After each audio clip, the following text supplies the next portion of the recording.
The world's hidden obsession. You don't struggle because you're limited. You struggle because you believe that being limited means being less.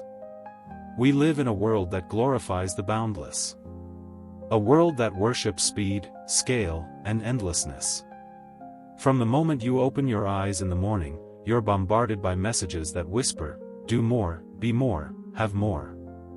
And without realizing it, that whisper becomes your inner voice.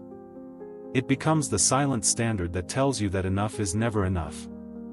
You scroll through your feed, everyone seems to be doing more than you.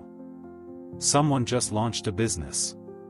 Someone just traveled to another country. Someone just posted a perfect morning routine at 5 a.m., with the caption, "No excuses." And you? You look at your own reflection and wonder. Why can't I keep up? Why do I always feel behind? That's where the lie begins, the lie that your limits are a problem to fix instead of wisdom to honor. The inherited lie. You weren't born believing limits were bad. You were taught to. As a child, you had natural boundaries, your body got tired, your focus faded, your emotions fluctuated. But the adults around you, trained by a culture obsessed with productivity, told you to override those signals. Keep going. Don't stop. Winners never quit. It sounded noble, but it planted a dangerous seed. A belief that your body's signals were inconveniences. That rest meant weakness. That needing help was shameful. Slowly, you learned to equate worth with endurance.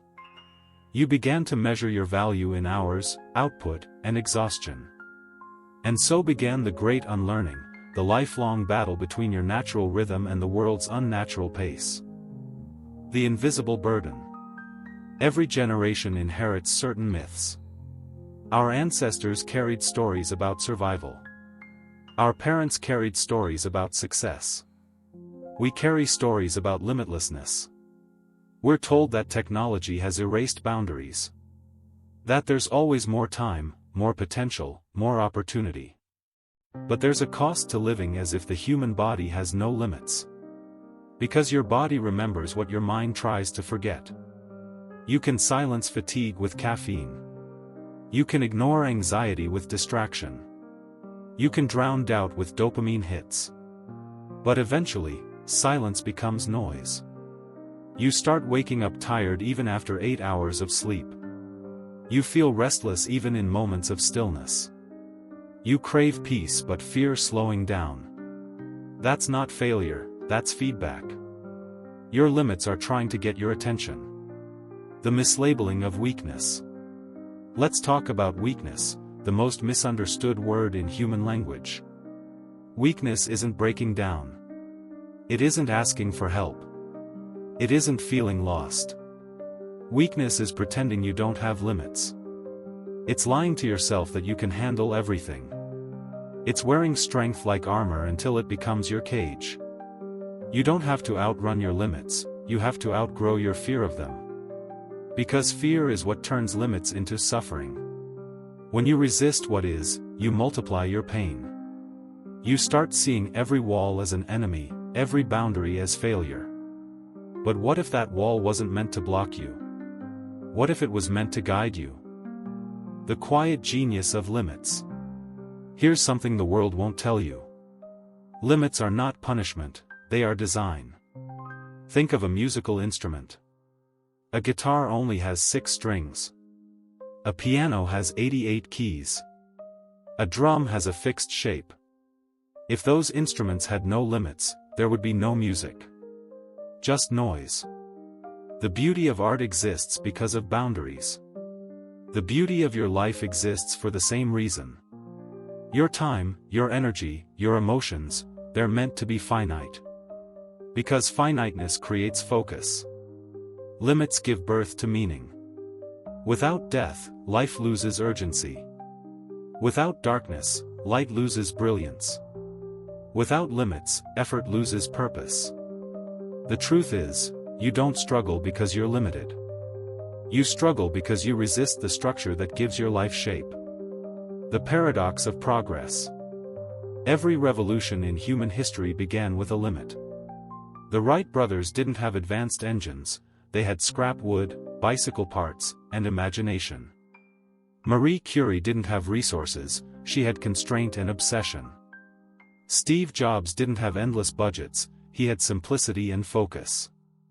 Limits didn't stop them, they defined them. Because when you have too much, you stop valuing direction. When you have everything, you stop asking what's essential. When you can do anything, you end up doing nothing that matters. Scarcity creates clarity. Limits force you to decide what truly counts. And that's the secret of growth. You don't evolve by removing limits, you evolve by respecting them. The spiritual layer. Even spiritually, the concept of limits holds power. Every sacred tradition, from Buddhism to Christianity to Stoicism, teaches reverence for boundaries. They remind us that humility is not defeat, it's understanding where we fit in the vastness of existence. In Buddhism, the ego is the illusion that we are separate from limits, that we can control everything. In Stoicism, Epictetus warned, there are things within our control and things beyond it. Wisdom is knowing the difference. And in the quietest teachings of life itself, from the breath to the seasons, the pattern repeats: inhale, exhale. Growth, decay. Expansion, contraction. Everything that endures honors its rhythm. Only humans forget.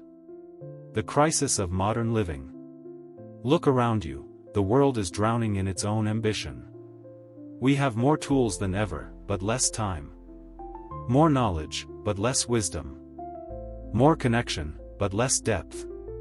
We live in an era that treats limits as bugs in the human system, things to be hacked, bypassed, or replaced. But the more we run from our humanity, the more we lose touch with what makes life meaningful. You can optimize your sleep. You can schedule your joy. You can gamify your focus. But you cannot outcode your soul. Because the soul doesn't want endlessness, it wants wholeness. And wholeness only exists within boundaries. The inner shift. The first time you truly accept your limits, something powerful happens. You exhale. You stop pretending. You finally give yourself permission to be human. That's not giving up. That's waking up.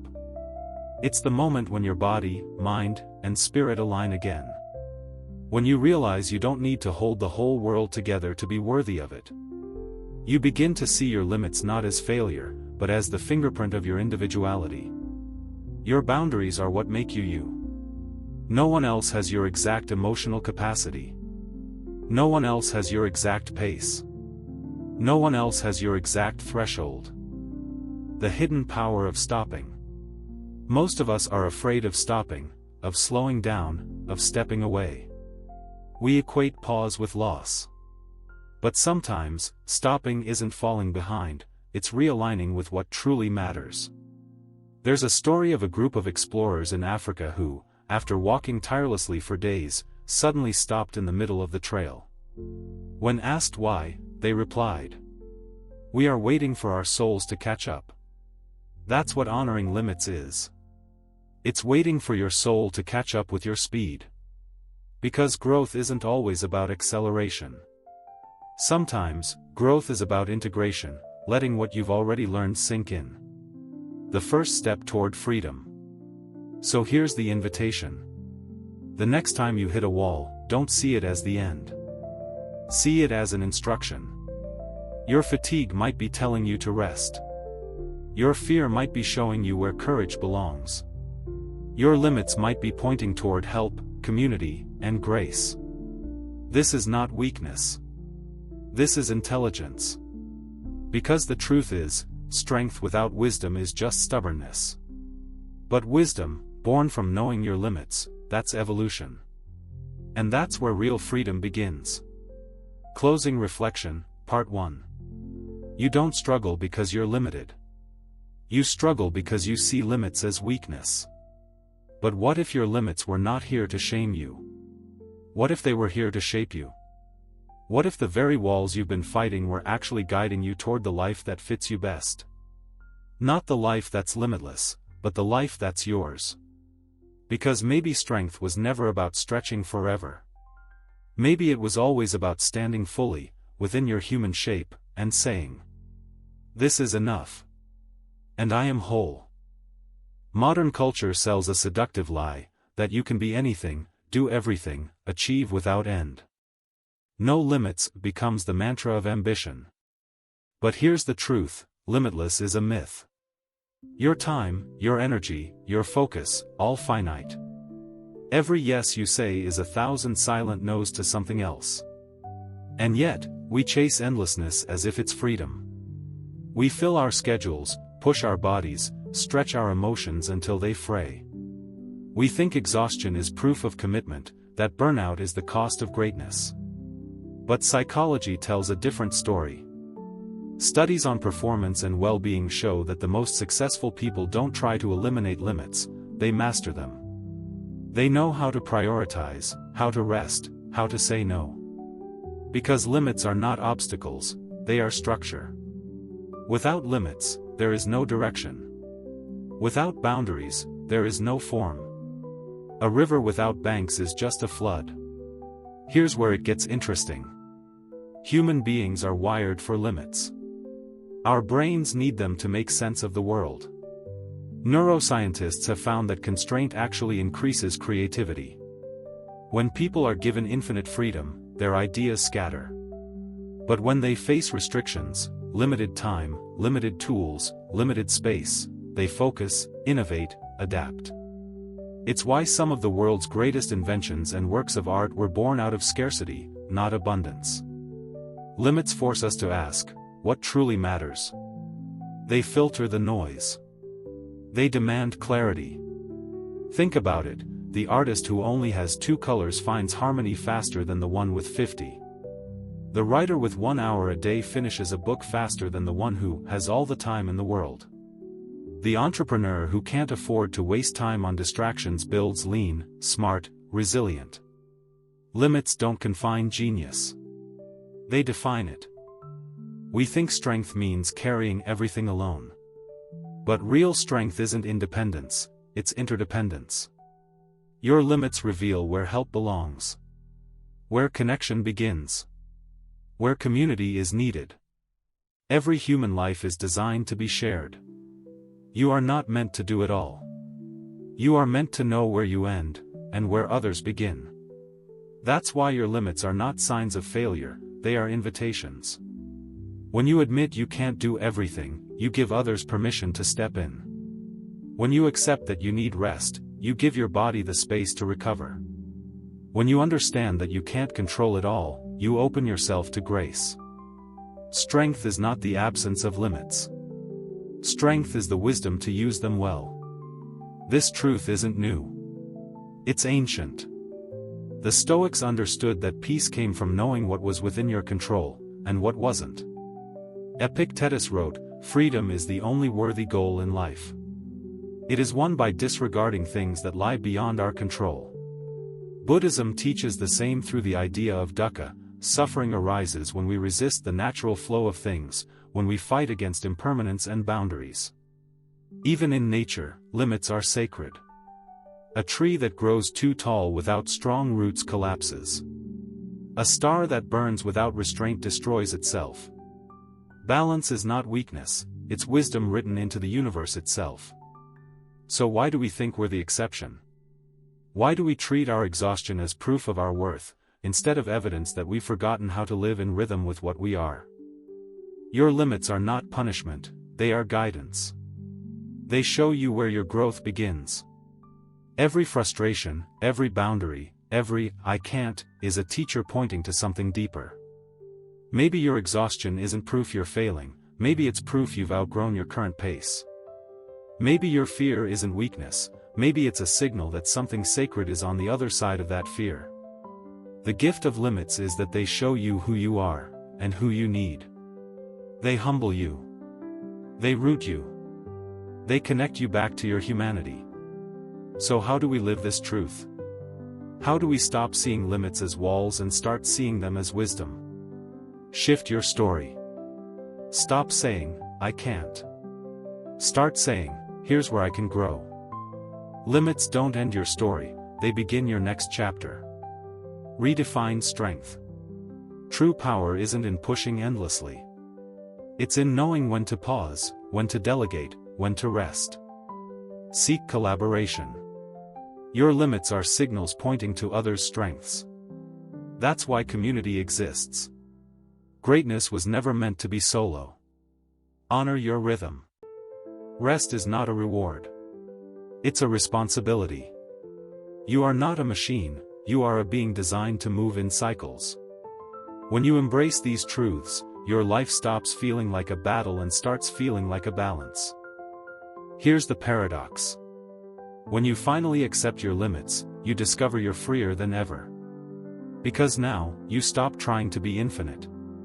You stop pretending you can hold the whole world alone. You stop fighting time, and instead, begin dancing with it. That's what the greatest minds discovered. Freedom doesn't come from breaking every boundary, but from knowing which ones are sacred. So the next time you hit a wall, don't curse it. Touch it. Learn from it. Because that wall might just be a door. A door leading you exactly where you're meant to go. You don't struggle because you're limited. You struggle because you see limits as weakness. But weakness isn't having limits. Weakness is denying them. The moment you see your limits as teachers, not enemies, life shifts. You begin to breathe deeper.